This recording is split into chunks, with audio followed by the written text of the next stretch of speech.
சிலருக்கு வந்து தட்சிணா கோயில் இருக்கக்கூடியவர். இவர் வந்து தெற்கு நோக்கி. அனைவருக்கும் என் அன்பான காலை வணக்கங்கள். இன்று குருவாரம், அதாவது வியாழக்கிழமை குரு ஓரையில் செய்யப்படும் நற்செயல்கள் சிறப்பாகவே அமையும். தொடர்ந்து இன்றைய பஞ்சாங்கம் பார்ப்போம். இன்றைய தேதி 2ஆம் தேதி 4ஆம் மாதம் 2026 வியாழக்கிழமை, தமிழ் மாதம் பங்குனி. இன்றைய சூரிய உதயம் 7:16க்கு, சூரியஸ்தமனம் 7:17க்கு. இன்றைய திதி பௌர்ணமி. முடியும் நேரம் இன்று காலை 10:11க்கு. அதன் பிறகு தேய்பிறை பிரதமை ஆரம்பமாகும். இன்றைய நட்சத்திரம் அஸ்தம் நட்சத்திரம். முடியும் நேரம் இன்று இரவு 8:08க்கு. அதன் பிறகு சித்திரை ஆரம்பமாகும். இன்றைய யோகம் சித்த யோகம்.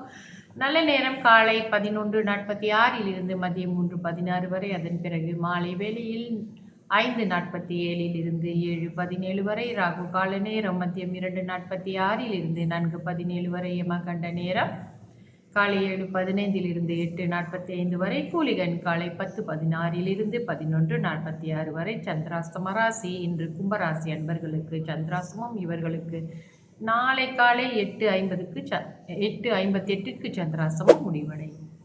இன்றைய ராசி பலன் பார்ப்போம். மேஷ ராசிக்கு எதிர்ப்பு, ரிஷப ராசிக்கு அசதி, மிதுன ராசிக்கு சிக்கல், கடக ராசிக்கு வரவு, சிம்ம ராசிக்கு சுகம், கன்னி ராசிக்கு தாமதம், துலாம் ராசிக்கு மகிழ்ச்சி, விருச்சக ராசிக்கு தடங்கள், தனுசு ராசிக்கு நட்பு, மகர ராசிக்கு பயம், கும்ப ராசிக்கு கவலை, மீன ராசிக்கு போட்டி. சிலருக்கு வந்து தட்சிணாமூர்த்தியும் கிரகங்களிலே இருக்கக்கூடிய குருவும் ஒன்றா என்பது அவர்களுக்கு இதில் ஒரு சந்தேகம் இருக்கிறது. பல பேருக்கு இந்த மாதிரியான சந்தேகங்கள் இருக்கிறது. தட்சிணாமூர்த்தி என்பவர் வந்து அவரும் நவகிரகத்தில் உள்ள குருவும் வேறு வேறு. சரிங்களா? சிவபெருமானின் 64 திருமேனிகளில் ஒருவரான இவர் வந்து தட்சிணாமூர்த்தி ஆவார்.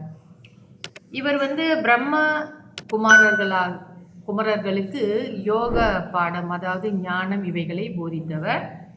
நீங்கள் பார்த்தீங்கன்னா அந்த தட்சிணாமூர்த்திக்கு அவருடைய பாதத்துக்கிட்ட சிசிய பிள்ளைங்க உட்காந்துருப்பாங்களே, இவர்கள் வந்து பிரம்ம குமாரர்கள். சரிங்களா?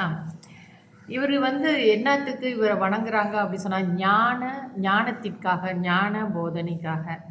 குரு நம்ம நவகிரகத்தில் இருக்கிறவருக்கு தான் நம்ம வந்து கச்சா மாலை இதெல்லாம் நம்ம செஞ்சு போடுறோம். கச்சா மாலையை அனுபவிக்கிறது அவருக்கு வந்து, அதாவது நவகிரகங்களில் இருக்கின்ற குருவுக்கு கச்சா மாலை, அதாவது கொண்டக்கடலை கச்சானை போட்டு வராங்க வியாழக்கிழமைகளில். அது தொடர்ந்து எல்லாரும் செய்கிறாங்க. மட்டும் இல்லாமல் அன்றைய தினம் அந்த குருவாரத்தன்று, அதாவது கிழமையன்று நம்ம வந்து அந்த கொண்டக்கடலை கச்சானை வந்து தானமும் செய்யலாம். ஆலயங்களுக்கு தானமும் செய்யலாம். அது அவங்க வந்து வர பக்தர்களுக்கு அந்த கச்சானை வந்து நிவேதமாக கூட சுவாமிக்கு படைச்சிட்டு வர பக்தர்களுக்கும் கொடுப்பாங்க. அப்போ 2 விதமாக கூட செய்யலாம். அது வேறு. இந்த தட்சிணாமூர்த்தி என்பவர் சிவன் கோயிலில் இருக்கக்கூடியவர். இவர் வந்து தெற்கு நோக்கியே உட்காந்துருப்பார். இவருக்கு கீழே சிசிய பிள்ளைங்களும் இருக்கிற மாதிரியான ஒரு அமைப்பில் தான் செய்யப்பட்டிருப்பாங்க, வடிவமைக்கப்பட்டு இருக்கும். இவர் ஞானம், யோகம், இந்த மாதிரி கலைகளை, வித்தைகளை போதிக்கக்கூடிய தட்சிணாமூர்த்தி சிவனுடைய ஒரு அவதாரம். சரிங்களா? அவர் இதுக்கு தான், அதாவது மோட்சம், ஞானம், இவைகளை போதிக்கக்கூடியவர். இவரை வணங்கும் பொழுது நமக்கு இந்த மாதிரியான விஷயங்கள் நமக்கு கிடைக்கும் என்பது ஒரு ஐதீகம். அதான் 2 பேருக்குமே, அதாவது தட்சிணாமூர்த்திக்கும் நவகிரகங்களில் இருக்கும் குருவுக்கும் வித்தியாசம் உண்டு. அவர் கிரகங்களில் இருக்கக்கூடிய குரு பகவான். இவர் வந்து தட்சிணாமூர்த்தி சிவாலயங்களில் முக்காவாசி இருப்பார், தெற்கு நோக்கி இருப்பார். இந்த தெய்வத்தை வழிபடுறதுனால நம்மளுக்கு என்ன கிடைக்கும்? ஞானம் கிடைக்கும், முக்தி கிடைக்கும். இதுதான், மன தெளிவும் கிடைக்கும். இவரை நோக்கி வழிபாடு செய்யும் பொழுது நம்மளுக்கு நல்ல ஒரு அருளாசி கொடுப்பாரு. அதனால் 2 குருமார்களுமே நமக்கு நல்லதை செய்வதற்காக இறைவன் நமக்கு அளித்த பரிசு. தொடர்ந்து என்னுடைய பதிவுகளில் இணைந்திருங்கள். நன்றி, வணக்கம்.